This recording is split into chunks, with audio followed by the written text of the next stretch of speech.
अस्सलाम वालेकुम। मेरा नाम हमज़ा रब्बानी है और थ्रू आउट द कोर्स इंशाल्लाह मैं आप लोगों का इंस्ट्रक्टर रहूँगा। और मेरे बारे में थोड़ी सी इन्फॉर्मेशन वो ये है कि I am OSCP ECPPT and CHFI certified. OSCP certification से रिलेटेड मैं थोड़ा सा बताता चलूँ कि OSCP certification, OSCP stands for offensive security certified professional.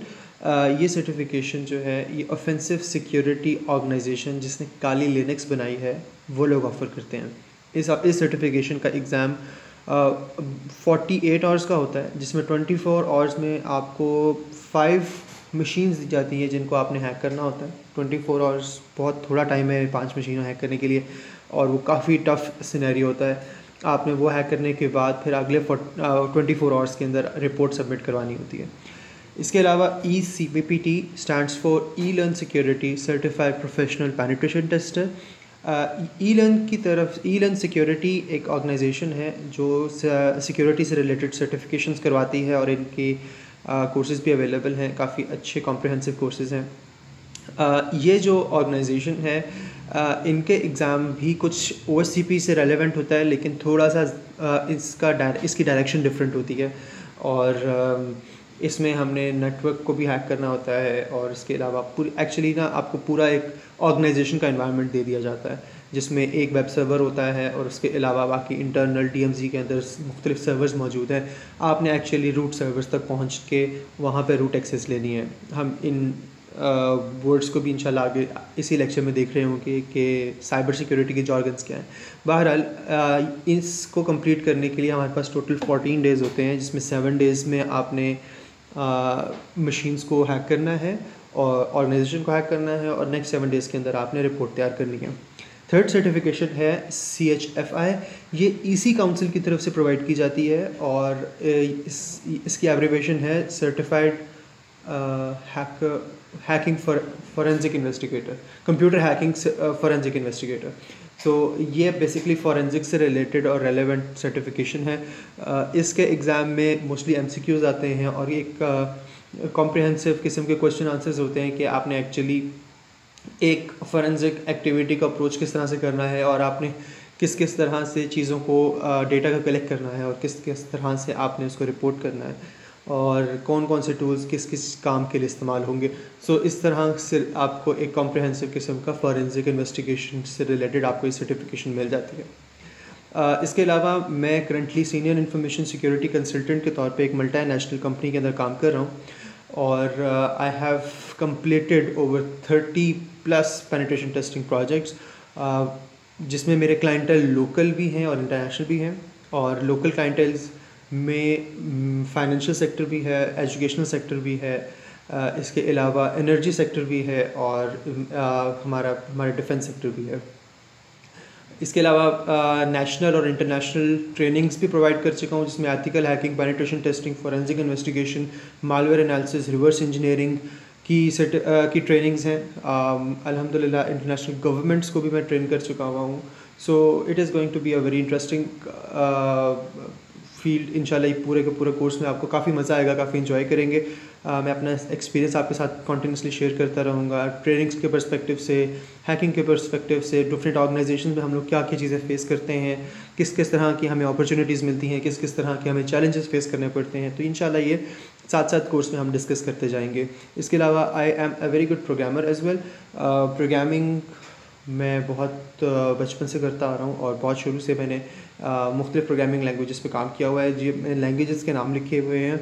In languages में मैंने कॉम्प्रिहेंसिव किस्म के टूल्स भी बनाए हुए हैं, और प्रोजेक्ट्स पूरे डिलीवर किए हुए हैं।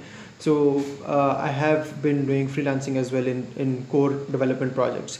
इसके अलावा मेरी फ़र्स्ट जॉब डेवऑप्स की थी, professional job. So DevOps is also one of my very strong points. तो काफ़ी इंफॉर्मेटिव फील्ड है। अगर हम स्पेसिफिकली वेब पेनिट्रेशन टेस्टिंग से बात करें, कि पर्सपेक्टिव से बात करें, पेनिट्रेशन टेस्टिंग और इंफॉर्मेशन सिक्योरिटी फील्ड एक्चुअली एक स्पेशलाइजेशन है कंप्यूटर साइंसेस के अंदर। इसमें आपको जितना ज़्यादा कंप्यूटर साइंसेस के बारे में नॉलेज होगी, जितनी ज़्यादा आपको पता होगा कि नॉर्मल कंप्यूटर्स किस तरह से चलते हैं, नॉर्मल चीज़ें किस तरह से होती हैं, उतना ज़्यादा आप अच्छा परफॉर्म कर सकते हैं इस पर्टिकुलर फील्ड के अंदर। उसकी वजह यह है कि हमने एज़ अ हैकर एबनॉर्मेलिटीज़ को देखना है, एबनॉर्मेलिटीज़ को ढूंढना है, और एबनॉर्मेलिटीज़ को हम लोग तब ढूंढ सकेंगे जब हमें पता हो कि एक्चुअली नॉर्मल चीज़ें क्या क्या हैं और नॉर्मल चीज़ें किस किस तरह से चलती हैं, किस किस तरह से होती हैं। सो इन सब चीज़ों को अच्छी तरह से कैटर करने के लिए, अच्छी तरह से समझने के लिए आपको बैकग्राउंड नॉलेज होना बहुत ज़रूरी है। और उस बैकग्राउंड नॉलेज के अंदर डेवलपमेंट का नॉलेज बहुत हैंडफुल आता है अगर आप एप्लीकेशन हैकिंग के पर्सपेक्टिव से बात कर रहे हैं। अगर आपको नेटवर्क रिलेटेड हैकिंग परफॉर्म करनी है, आपको नेटवर्क के अंदर चीज़ों को एक्सेस करना है, ऐसी चीज़ों को एक्सेस करना है जो बाय डिफ़ॉल्ट आपके एक्सेस कंट्रोल लिस्ट में मौजूद नहीं है, आपको एक्सेस नहीं करने दी जा रही नेटवर्क लेयर पे, आपने उन चीज़ों को बाईपास करना है, आपने डिफेंसेस को बाईपास करना है, तो आपको नेटवर्किंग की नॉलेज अच्छी होनी चाहिए। अगर आपने सर्वर रिलेटेड सर्वर की मिसकॉन्फ़िगरेशंस को आइडेंटिफाई करना है और उनको एक्सप्लॉइट करके आपने सर्वर्स में घुसना है, तो फिर आपको डेवऑप्स की इन्फॉर्मेशन अच्छी होनी चाहिए। सो ये 3 जॉनरास जो हैं ये आपके बहुत डिफरेंट पूरी फील्ड्स हैं। आप इनमें से किसी एक चीज़ में अच्छे हो जाएं, आप उस साइट के बहुत अच्छे पेन टेस्टर या हैकर बन सकते हैं, और उसी साइट की आपको अगर फॉरेंसिक्स मिल जाए तो आप वो भी बहुत अच्छी तरह से परफॉर्म कर सकते हैं। फॉरेंसिक्स और पेनिट्रेशन टेस्टिंग में क्या फ़र्क है? फॉरेंसिक्स और पेनिट्रेशन टेस्टिंग में ये फ़र्क है कि पेनिट्रेशन टेस्टिंग एक एक्शन परफॉर्म होने के बाद फॉरेंसिक्स होती है, कोई इलीगल एक्टिविटी होने के बाद फॉरेंसिक्स होती है। इसके बाद देखा जाए कि जो इंट्रूडर था, जो क्रिमिनल था, जो हैकर था, उसने कौन कौन सी चीज़ें मिस आउट की हैं, किन किन चीज़ों को टच किया है, किन किन चीज़ों को हैक किया है, और क्या क्या वो डैमेज कर चुका हुआ है। और इसके अलावा अगर उसकी पर्सनल आइडेंटिटी किसी तरह से हम निकाल सकें, कोई पर्सनल इन्फॉर्मेशन वो लीक आउट कर चुका हो, तो वो चीज़ें हम एक्सट्रैक्ट करने में कामयाब हो जाएं। असल मकसद फोरेंसिक्स का ये होता है कि हम इंट्रूडर तक पहुंच जाएं।